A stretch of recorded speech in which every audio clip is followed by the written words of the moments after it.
Hi Scorpio, welcome to your weekly love reading. Let's see what's going to happen for you this week in terms of love. High Priestess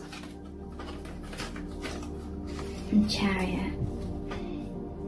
I feel this is something, this is a wound of feeling guilty and feeling like you have to hide your heart light, or especially if you're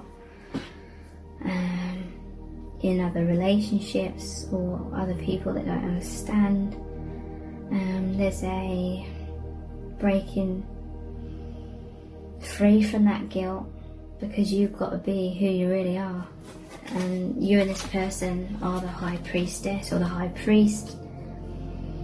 So there's a powerful movement forward with the Chariot. You're both balanced, okay? This normally shows the black and the white sphinxes or horses.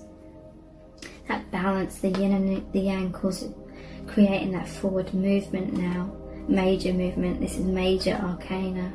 So, and High Priestess, this is a 2. It normally shows the black and white pillar. And I do feel like you are the High Priestess and they're the High Priest kind of thing. So that balance, you having that understanding, you click in on that level, that true level, which you tried to hide for most of your life, and it is enabling this forward movement, that balance to allow movement more into just being more of your true selves, despite how others may feel like that. I mean, you've got to be who you are, innit? Otherwise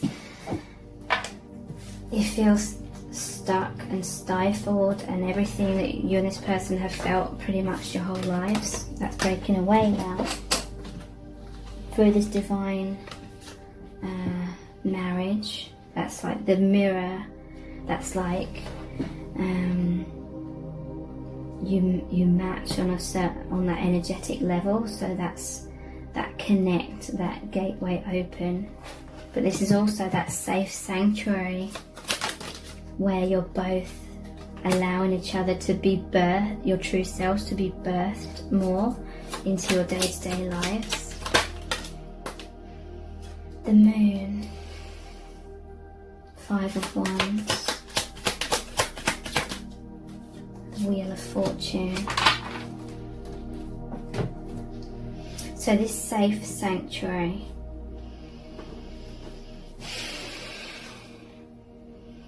it transmutes power struggles of all kinds.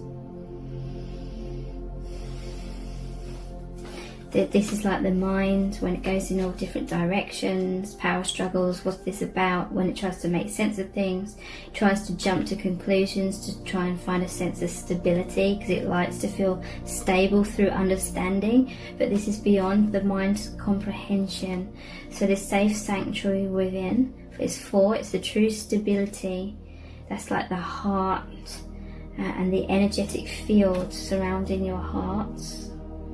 In that, as you are one, it breaks down.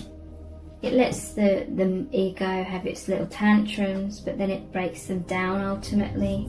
The Moon is all about illusions coming up to the surface to be realized. So just like the icebergs, there's so much beneath the surface that's coming up and being revealed, and yet it can be fearful, it can be scary, it can be like all over the place in those moments, but you keep coming back to stability. And that's why you're healing your hearts as well, so that safe sanctuary becomes even greater. Yeah, safe sanctuary as you come off the karmic wheel. So that's going to be turbulent times, often is. Okay, so let's look into some oracle cards.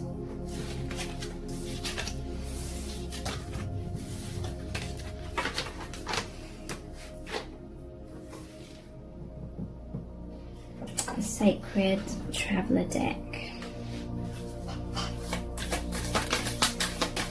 What's going on in your connection? What's this person consciously aware of.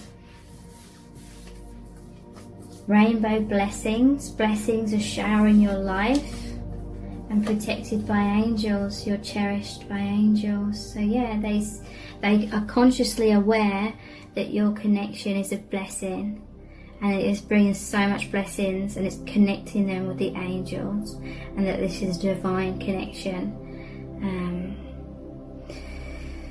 Very, very much orchestrated by the angels. You're cherished by angels, and blessings are showering into your life. So they have a lot of gratitude. They're very thankful, very grateful, very happy. They trust the divine, so they're surrendering more. Voyage of the heart. Love flows through you and to you.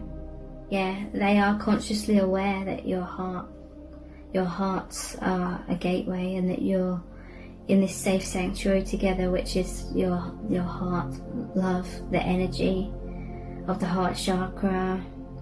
And they know very much that this is a voyage. Your connection is about a journey of the heart, a journey of like love and awakening and self-love, giving and receiving love, being brave and opening the heart. And yeah, first light, beginning a new cycle. So they are consciously aware that this is a new cycle, a major new amazing cycle. And vast vistas, expand your horizon. Yeah, they know this is the new cycle of coming out of the box, coming out from behind those masks, expanding their life, expanding their energy through just being free to be their true self more in their life.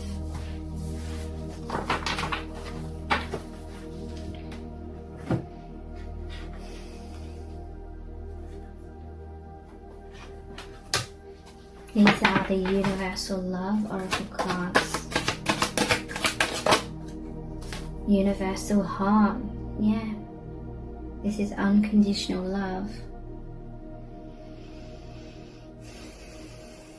And this person, they know that this is so profound that they are definitely trusting in it, because it's like, this person's an old soul. They're like, it makes complete sense to trust in it, because they know this stuff's real. So why wouldn't they trust in it? So yeah, this person's a really old soul. Dreams. I feel like you are connecting a lot in your dreams. You're like healing and exploring things on that higher level. And this is like your dreams come true. Like the dream was just to be your true selves and have that peace. That's what the soul wants. And that's what you're helping each other achieve through this divine embrace. Look, this is like that heart chakra energy. This is that safe sanctuary, that healing sanctuary where you're birthing more of your true selves. Birth, yeah. First light, beginning a new cycle, birth. This is one of the main reasons for you meeting this person, is for you both to be more of who you really are in your lives. And you're already feeling a huge like weight off your shoulders already, and this is just the beginning.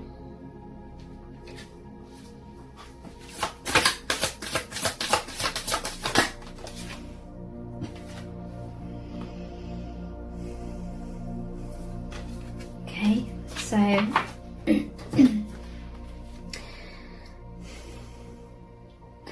I feel with this one, it's like maybe the divine feminine's more in the limelight, but divine masculine is equally like supporting this connection.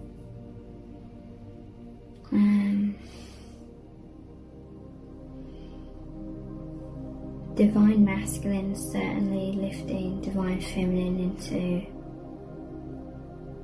deeper strength, because there's all these divine feminine cards with lions and tigers as well.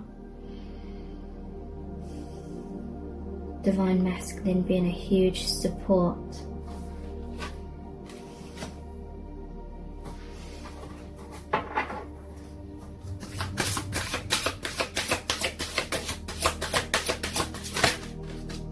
And source of inspiration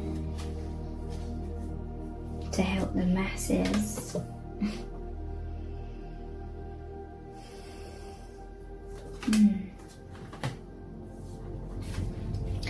So I'm noticing these here. It looks like the cycles. It has the zodiac signs.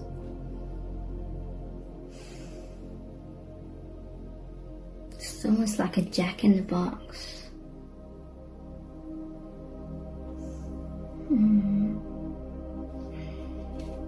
So the jack in the box, I think of that and I think like, that's supposed to be kind of funny, but it's also scary at the same time. So there's some element of like that's thrilling. It's like the fear of the jack in the box popping out. It's the thrill of that that's kind of exciting and scary and fun at the same time. So there's a message that that's the energy of your connection here. It feels thrilling because it's you're dealing. I'm seeing you as two like magicians working with these powerful energies. And look, there's two wands here. You're two like these two magicians that are playing with this energy for expansion, for reasons of joy as well, and just to experience the joy of that. But extremely transformative, creates a lot of endings and rebirths. But it's kind of thrilling. Yeah, look. Divine masculine came in to help divine feminine to keep going. Divine feminine has been very burnt out, or maybe felt like disheartened, because she's like an acrobat here. But maybe she was being too harsh on herself, or didn't believe in herself, or didn't believe in her dreams and goals anymore, sort of given up. And then divine masculine comes in and offers this strength to lift divine feminine back up.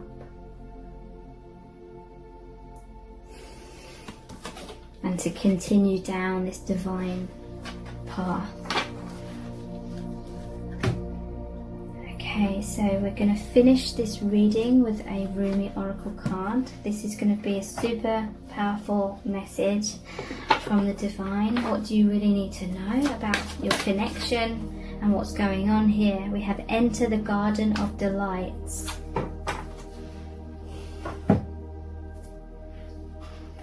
Number 28.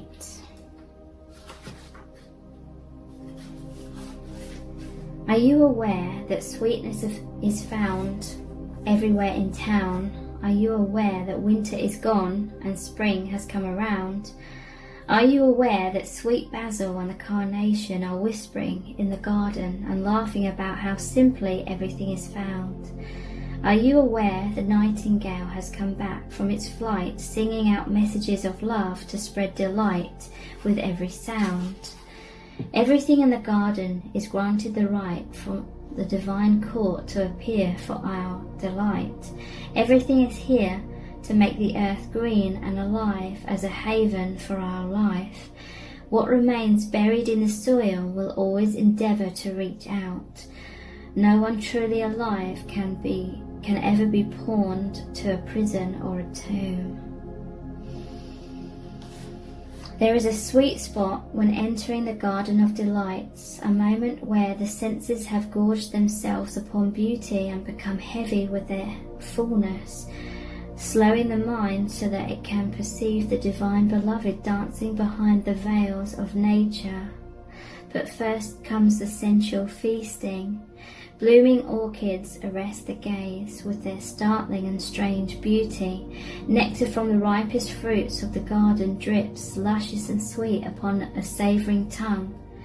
Hungry for gossip, the ears shamelessly eavesdrop upon the birds in melodic conversation. They sing of greatest, most passionate love and boundless living joy. The ears open wide to take it all in. The craving for touch is sated by rough-textured bark falling from the ancient trees, soft dewy grasses cool in the shade, the crunching leaves making their sounds under the hot sun and dancing feet, and the caress of that sunlight upon the bare shoulders, with weight of its own like a silken wrap placed just so by a caring lover's hand. The breeze, the very breath of the beloved earth mother, is sweet, with scent of lavender and jasmine warmed by the sun father. Oh, drink it in until your arms raise themselves to heaven. Your head tilts, eyes rolling back in your head, and your sacred animal body is mindless and in love. The garden of delights, narcotic in effect, lulling the senses from tension into sacred languor, that love may be experienced. Let us rest here, in the midst of so much life, where the goodness of life is felt, and the heart is free from any prison of pain or doubt. Come, be in the garden with me now. Let us be free and feast to our heart's content. You have been granted entry into sacred space, a sanctuary for worship. When the soul is well acquainted with love, life becomes a temple of love, the sacred space in which the soul can grow powerful through expansive worship of love. You are being invited by your spiritual brother Rumi to enter into life, to commit to coming alive, even if at times this feels deeply challenging. Sometimes a part of you may rather stay locked in an illusion of security for a time, perhaps expressed through the preference for what is known over what is unknown, what is familiar and comfortable compared to that which is unfamiliar or uncomfortable. To tussle with the parts of us that would deny aliveness is a natural part of growth. It can seem so risky, with such potential for heartache, and yet what could be more heart-wrenching than the slow death of a precious human soul suffocated by fear and inertia? That is the greatest risk of never really and fully being born into this world of wonders. So Rumi is your midwife, there to ensure full spiritual birth. He is standing at the threshold with you now. You're being asked to cross this threshold from the life you have been living into the aliveness that is flickering and glowing at your feet. It is love's wild hot embers at your sacred feet. They will erupt at any moment into a holy inferno, taking hold of you and igniting you from within, transforming you into living fire. To come alive requires shedding of so much adherence to the fear of death. The great brother whispers wisdom into your heart. You have heard it, felt it already. The fear of death is so much more terrible than death itself. Nothing is dying in you but fear, so the heart can live more freely. Death and life are twin angels dancing together in communion with the sacred. They are not opposed. They bring the soul aliveness and make the garden of delights possible. They bring the seasons of the soul that foster growth and take the appearance of dying away, which is actually part of the cycle of life, again and again and again. You have been through much death, dear one, around you, within you. You have known this dark angel. That is why you are so full of life. Your attempts to stay as you have been, to render something in your life immobile or impervious to change, have failed.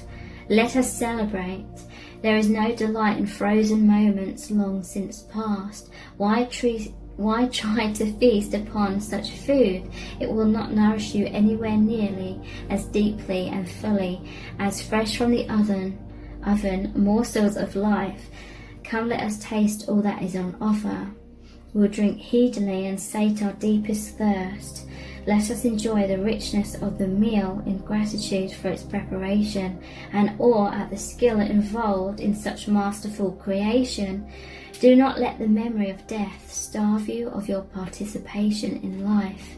Do you hold on still to that which is past? I will soothe you with a loving touch upon your back, and yet gently I will turn your head to the right and urge you to see the rising sun. Your life is blessed, you see. I want you to know this now. I want you to accept this now. Let those horrors of the past be gone. They are no more than phantoms. The garden is here now, to be touched, tasted, seen, heard, felt, inhaled, and loved. This oracle comes to you with a message. A new day is dawning for you. This is a time when the past will very soon cease to have any hold over you. Celebration is imminent.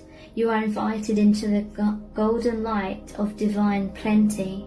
Put your worries behind you now and step into your divine inheritance, where all is sorted according to kindness and grace. So here's the sacred honouring ritual. Say aloud, I accept this gift of golden grace and healing now, to leave behind all prisons and tombs, conscious and unconscious, of heart and of mind. I open up to life and assistance through unconditional love, in being present to the miraculous beauty that seeks to live through me, as me, and in benefit to all humanity now. I know myself to be worthy of this grace, to be this grace, so be it. Place your hands gently on your heart and rest for however long feels good. When you are finished, you have completed your ritual. If it has, please leave this video a thumbs up, write a comment, subscribe to my channel, share the video, and thank you so much for joining me here. I really do appreciate it. Take care. Bye.